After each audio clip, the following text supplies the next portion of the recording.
Is this bothering you? It's bothering me. And I'm sure you're bothered by this because Sheikh is wasting tissue paper. What is he doing? But I'm sure your kid has done this before. And what's our reaction? Assalamu alaikum wa rahmatullah.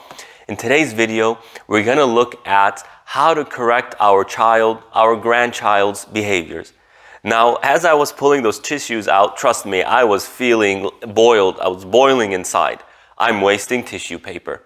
And, as our kids have done this before, what is our reaction? We react based on what's in our mind, what we're feeling. No, that's wasteful. And wasting things is not right. Not as a human being, it's not smart, it's not rational, and it doesn't go with our principles as Muslims. But have we ever stopped and asked the question, well, what's in their mind? You see, our children have a brain. They're doing that for a reason.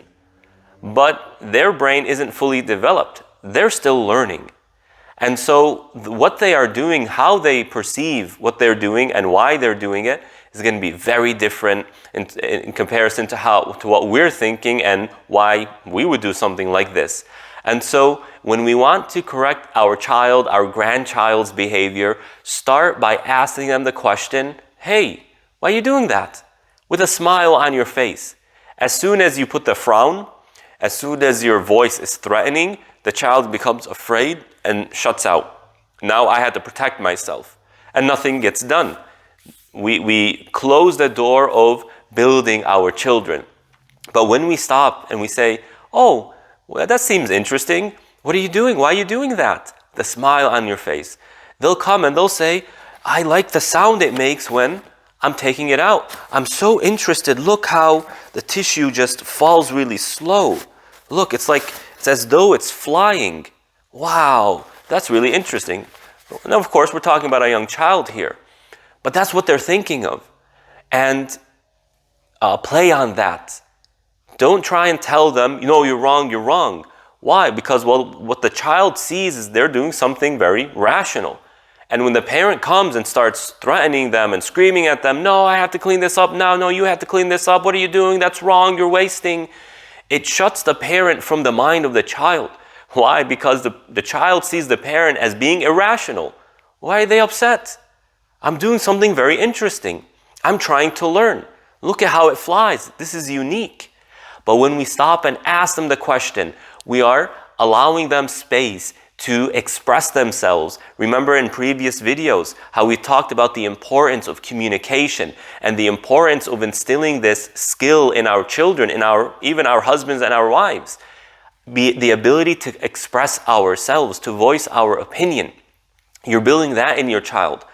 Also, you get a moment to bond with your child. Oh yeah, wow, this really it really is interesting how it flies. Look what I can do. Look how I made it fly even more. Now the child becomes a moment of love, a moment of bonding with your child. So ask the child why they did it and let them speak their mind. Now, maybe it's a teenager. We're not talking about a young child doing something silly like that, but a teenager, your teenage boy, is trying to climb the roof of your home and jump off of it. To a parent, that's irrational. Well, why is it irrational? Because we understand, we have already experienced the possible consequences. You could break a bone. Right? You can harm someone. Something can go wrong. You can fall on something and break it. We see these consequences. Well, a teenager simply doesn't see it. What the teenager sees is a challenge. And so instead of just threatening them, saying, what are you doing, you irrational person, say, oh, what are you trying to do? And they'll explain to you. And then you sit with them and say, look, I like the challenge. I'm going to give you a challenge. Be creative. Provide them a different challenge. But, the challenge you're about to do, it's concerning. Do you know why? And explain yourself to them. This way they see that, oh, my parent is actually rational. When they speak some sense. So that's the first thing we do. Ask them why they're doing it. Turn it into a conversation and involve yourself in that conversation. But as I have a problem here, there's a bunch of tissues that I'm going to have to clean up now. And, your child pulling it out, you have to clean it up now. But what we can do is to convert that task into a learning experience for our child. So what do? Say, oh, my child, can you count how many tissues there are here? Say 1, 2, 3. Or maybe you ask them to count in your ethnic language. Count in Arabic, count in Urdu, count in Farsi, whatever your language is, and build that within them. Maybe they're a little bit older, they're in grade school. Say, can we do some math here? Can you add these and what comes out? Can you subtract these and these? What's the result? Turn it into a moment of learning. Also say, okay, look, you see how in the middle of the tissue there's this crease?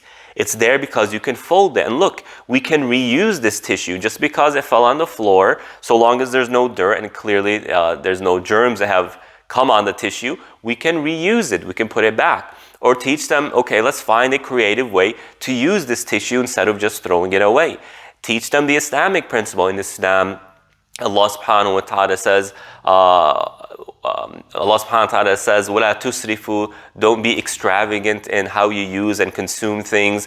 And Allah subhanahu wa ta'ala tells us to not do tabdhir, to not be wasteful.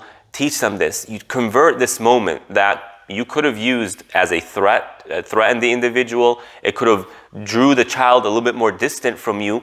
But with these two things, asking them why, taking advantage of the moment to create a clever learning experience for the child, for your grandchild, then inshallah, we're on our way to developing, building, raising excellent children who will be the leaders of the future. Wassalamu alaikum wa rahmatullahi wa barakatuh.